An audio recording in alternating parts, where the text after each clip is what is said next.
درس نظامی کی ایک کتاب بڑی مشہور ہے، علم الصیغہ، جو علم الصرف کے موضوع پر بہت خاص کتاب ہے۔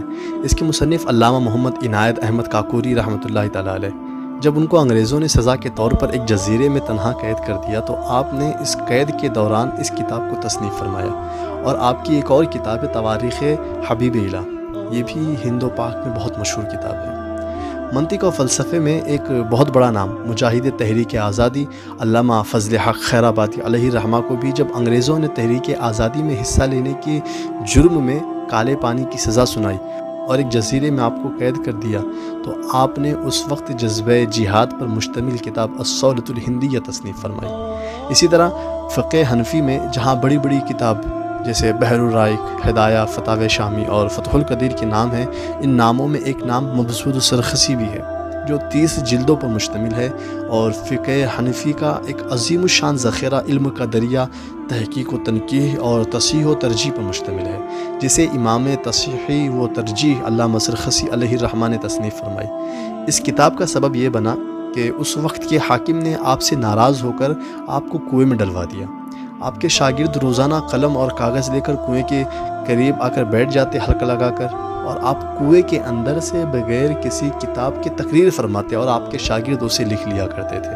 جب آپ کی اس تقریر کو جمع کیا گیا تو 30 جلدوں پر مشتمل کتاب بنی۔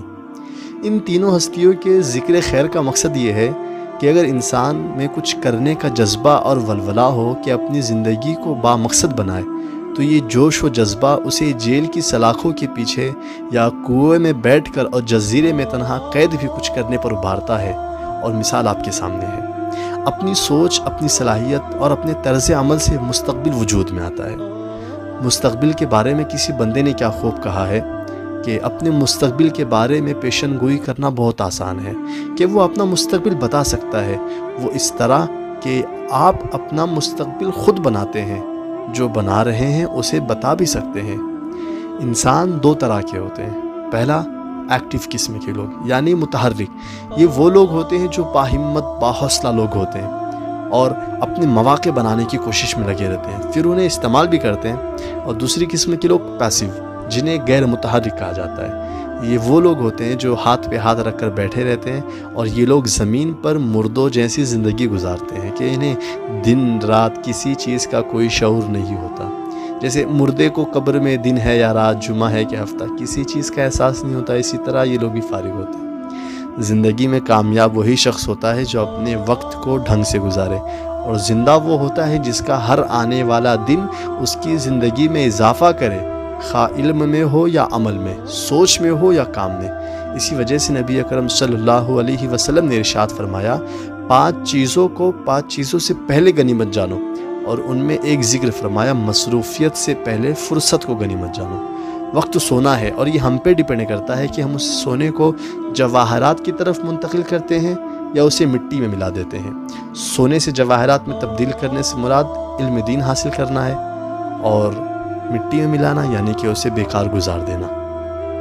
کسی کامیاب شخص کو دیکھ کر یہ کہنا کہ یہ اس کی قسمت میں لکھا تھا، اس وجہ سے کامیاب ہو گیا، یہ ناکام لوگوں کا کس جملہ ہے۔ بے شک قسمت اور تقدیر حق ہے، لیکن تقدیر کے ساتھ تدبیر بھی شامل ہونی چاہیے، کیونکہ بندہ صرف مجبور نہیں ہے۔ کل صغیر و کبیر مستتر، یہ تقدیر ہے کہ ہر چھوٹی بڑی چیز اللہ رب العزت نے لکھ دی ہے، لیکن لیس للانسان الا ما سعی، یہ تدبیر ہے کہ انسان وہی حاصل کرتا ہے جس کے لیے وہ کوشش کرتا ہے، اور یہ دونوں آیتوں کا ذکر قرآن میں ہے۔ ناکام لوگ اپنی ناکامی کو تقدیر کے پیچھے چھپاتے ہیں اور دوسروں کی کامیابی کو تقدیر پر ٹال دیتے ہیں۔ رسول اللہ صلی اللہ علیہ وسلم نے ارشاد فرمایا، یہ اگر مگر کرنا بندے پر شیطان کا دروازہ کھول دیتا ہے۔